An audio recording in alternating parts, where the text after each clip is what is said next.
Hello and welcome. You're watching Business Today Television. I'm Tanya, Aneja, and in this special edition, we are going to discuss the concept of FIRE, which is financial independence, retire early. Well, this concept is based on principles including higher savings, simplicity of living, and planning for a passive income for early retirement.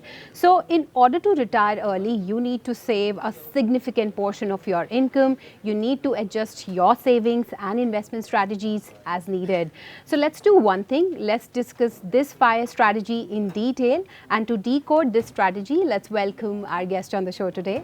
We have with us Mr. Vineet Patawari, who is co-founder and CEO at StockEdge and elearnmarkets.com. Thank you so much, Vineet, for taking the time out and joining us here on Business Today Television. And I think all of us would love to retire early. So, what is this FIRE strategy all about, and what are the steps one can follow to use this method to retire early? Hi, Tanya. First of all, thanks a lot for inviting me to the show. Pleasure. And let's discuss FIRE. Let's delve a little deeper into it. So, as you defined, that it's a financial strategy for individuals who wish to retire early.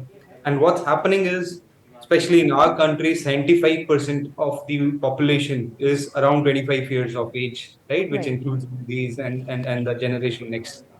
So what's happening is most of them has aspirations not to work till the age of 60, 65, and they wish to retire early after working 15 to 20 years. That's around, the age of 35, 40, 45 years, they wish to retire. Now, here in this concept, retirement doesn't mean that you will not work anymore. Retirement means that you don't want to, you want financial freedom and you wish to do whatever you like, whatever is your passion, and you are not dependent on a salary for your sustenance. So your income is coming from the corpus which you have created and from other sources if you are making any kind of income.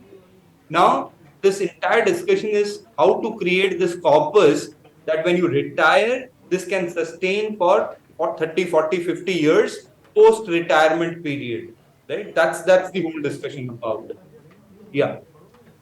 Okay, so let's discuss this in detail, Vineet, because you mentioned, I was reading this strategy and everything. So you mentioned that, there should be a FIRE number that we should know, the amount of money that we need to accumulate in order to retire early. So what's this number and how do we calculate it?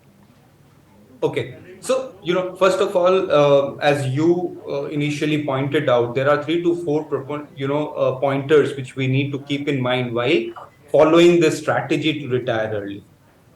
Number one, you need to save very, very aggressively, right? Okay. And when you say very aggressively, the strategy says that up to 50% of your overall income you must save, and you should try to do 60%, 70% if your income level allows you to do that. Obviously, it's easier said than done, but it's possible if you do two things. One, you continuously look to increase your income, right? By adding ways of making passive income. Let's say if you have some ancestral property or something which you put on rent, you can do a, let's say, a hobby YouTube channel, or let's say you can write a book, or you can probably work. You know something for which you could give consultancy. So there are a number of things which you can do to increase your income flow. Second is constantly look to live frugally. That's the second pointer, that try and live below your means, because if you reduce your expenditures, you will achieve this corpus very, very fast, because you will save very, very drastically. The whole idea is in next 10 to 15 years of your working life, you save as much as possible so that you can enjoy your life post early retirement, which you are about to take. The third thing is, if you have any kind of loans, any kind of debts, try to get rid of them as soon as possible, because they don't only eat into your income, but the interest which you need to pay, right, keeps adding up. So basically, the sooner you pay off the debts, better it is. So even before starting to invest in any kind of mutual funds or stocks or bonds, you first should pay off all the debts if you want to follow the FIRE strategy. Now coming to the FIRE number, right? That's a very interesting number, and I'll tell you what it is. It's basically the corpus which you need to create at the time of the retirement, right? And how to calculate that? Let's take a very simple example to understand this. Let me first give you the formula to calculate this. Let's say the expenditure, monthly expenditure of an individual at the time of retirement, he has calculated. I'll tell you the calculations of that also. But let's say you wish to retire at the age of 45, and at that point of time, your monthly expenditure is, let's say, 2 lakh rupees per month. I'm just adding some inflation and I'll tell you how to do calculations of that. 2 lakh rupees per month. So your annual expenditure is 24 lakh rupees per month. So this annual Right. expenditure at the time of retirement multiplied by 25, this 25 gives you the FIRE number, multiplied by 25. So 24 lakhs per annum multiplied by 25 gives you 6 crores. So you need 6 crores today, at the age of 45, sorry, at the age of 45 to retire and have 2 lakh rupees per month, which can sustain your daily monthly expenditures. So the again FIRE number is 25 times the annual expenditure at the time of retirement. Now, what will be your expenditure at the time of retirement? Simple calculations. If you are spending, let's say, 50,000 rupees per month today, you need to add inflation to it. And today, let's say, if you assume inflation to be 6%, and if your age today is 30 years, so 15 years post today, you will retire. You need to increase your spending by 50. Today it is 50,000. Adjust it with 6% inflation for 15 years. You have to use Excel for that, right? And the amount which you get is your expenditure, which will be there at the time of your retirement. Okay, absolutely. So reduce your spending, stay out of debt, increase the amount you save, invest your savings. These are the key steps. And I want to discuss two things, Vineet. First, you mentioned that the typical recommendation is to save at least 50% or 60%. So how do we do that? Because it's going to be tough. Obviously, saving 50% of your income, and where to invest this 50% of savings. Absolutely, you are bang on. It's extremely difficult to save 50-60%. If in case if you are a middle class, you have moderate income, right? Obviously, for very rich, it's easy because your expenditures don't increase as your income increase in the same proportion, right? But let's say for a middle class individual, what he can do.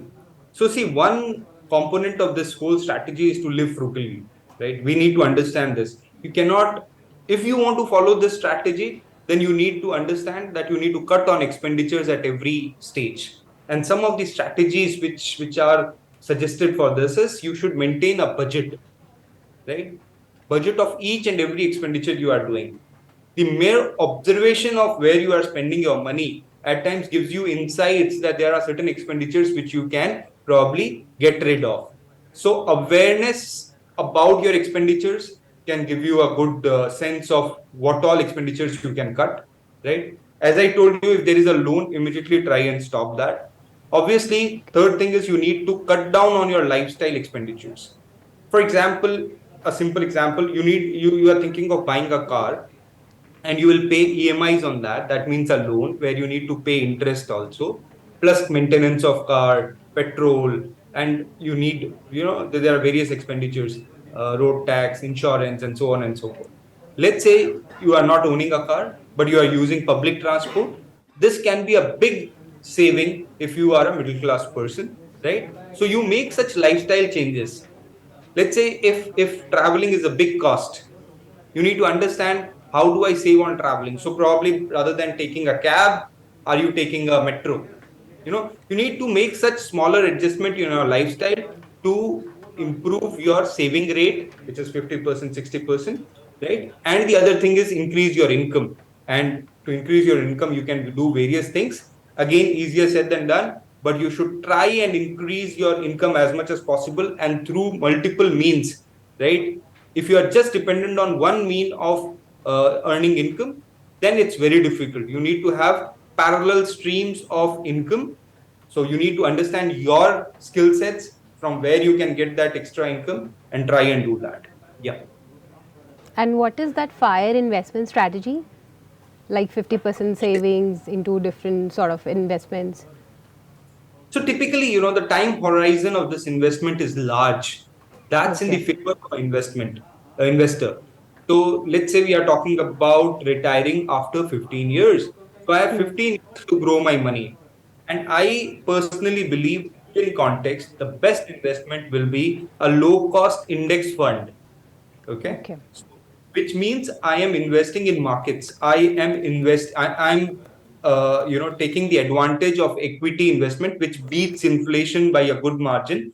And in India, which is a growth story for next couple of decades, if you invest in index, see most of the mutual funds, 50-60% of the mutual fund data says actively managed mutual funds don't beat the index returns, right?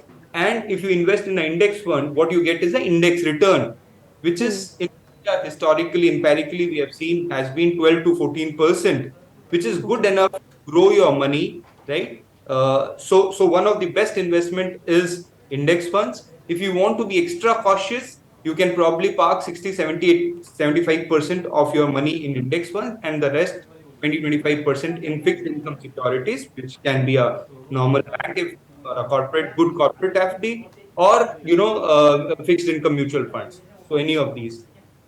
I would Okay. suggest if you are young, you can take more risk. Better is go for 100% index fund over a period of time. Yeah. Okay, and also Vineet, we talked about that FIRE number and how to calculate it. So, are there any calculators available online also so that we can calculate it like more easily? Yeah, absolutely. There are calculators available. Okay. You can just search for fire calculators and hundreds of calculators will be there. Right. Okay. We have one on our website, elearnmarkets.com also. Right. And why do we give that? See, the calculations are simple, but most of the financial calculators or financial calculations look so complicated to individuals because they don't Hmm. go into it. Right. So I understand that. And there are calculators available. See, we were doing a calculation at the beginning, when you asked the first question, I did some background calculation and I have the number. So let's say today, if you are spending 50,000 per month, after 15 years, if you if the inflation is assumed to be 5% per annum, right? After 15 years, this amount will become 1 lakh 4,000 rupees. All Okay. right. 6% inflation, it will become 1 lakh 20,000 rupees. That Okay. means today's 50,000 equal to 1 lakh 20,000 after 15 years. So you need to understand that whatever calculation you are doing, you have to keep in mind that when you will retire, it will not be 50,000 what you are spending today. The inflation will make it 1 lakh 20,000. You will be able to buy the same amount of stuff for 1 lakh 20,000, for which you need to spend only 50,000 today, right? So, and whatever that number is, let's say 1 lakh 20,000 rupees multiplied by 12 is 14 lakh 40,000 rupees is the annual expenditure. And when Okay. you multiply this annual expenditure by 25, so just a second, yeah. If you do that by, you get around 3 crore 60 lakh rupees. Okay. So just let me put it very, very clearly. Today, if you are spending 50,000 rupees, you need to have a corpus of 3 crore 60 lakh rupees when you retire in 15 years. So your goal, your life goal should be to collect this 3 crore 60 lakh rupees. Obviously, this will not only be possible through savings. You need Hmm. to and grow the money. For that, I Hmm. suggest an index fund, right? A low cost index fund in which you keep investing in a SIP format every month from your income. So, one good strategy is 30, 40, 50% of your salary every month should go into SIP automatically, and you are left with only, let's say, 50, 60%, and you can only spend out of that. Yeah. Okay, absolutely. So that was all about the FIRE strategy. But since you are with us, so let's talk about your investment style also. So, how do you invest your money? How do you pick stocks? And what do you think is the best investment strategy at this point in time? That's an interesting question. So, one strategy which I believe for it will work for most of the investors, whether they have a deep knowledge of markets or not. is investing in index funds, which we have already discussed, right? Because if you are investing in a SIP format, every month you are putting in money and you are investing in markets, which is index fund, where the cost is very, very minimal, then there are high probabilities that you will make money over a long period of time, because markets in general will go only up in long period of time, right? In shorter periods, it can go down, right? Again, if you are an active investor like me, right, then your strategies might be a little different, wherein you can create a portfolio. Since you asked about my portfolio, so I have a portfolio of around 25 stocks, and I don't go beyond that. So 20 to 25 stocks, which are handpicked, wherein a lot of fundamental analysis has gone behind that. And I believe to invest in small cap, mid cap companies with very good management. For me, management is the most important thing, right? Extremely good management. You identify such growth companies which has huge cash flows, right? Which are profitable, consistently profitable and growing, and good cash flow and good management. There are other, criteria too. But in general, what I'm saying is, if you are very active investor, you can give a lot of time in research, then 20 to 25 stocks portfolio, manage that. Otherwise, index fund is the best thing to do. And obviously, you can also have diversified mutual funds in your portfolio to give you some extra edge. But for people who don't want to apply too much of mind and create very good investment, which will beat most of the mutual funds, then go for index fund. Okay, go for index funds. That's the word coming in. And on that wonderful note, thank you so much, Vineet, for taking the time out and, sharing all these valuable insights with us here on Business Today Television. Thank you so much. Thank you so much. My pleasure. So with that, let's wrap up this special edition. But stay tuned for all the latest market updates, and many thanks for watching. If you like the video, do like, comment, share and subscribe.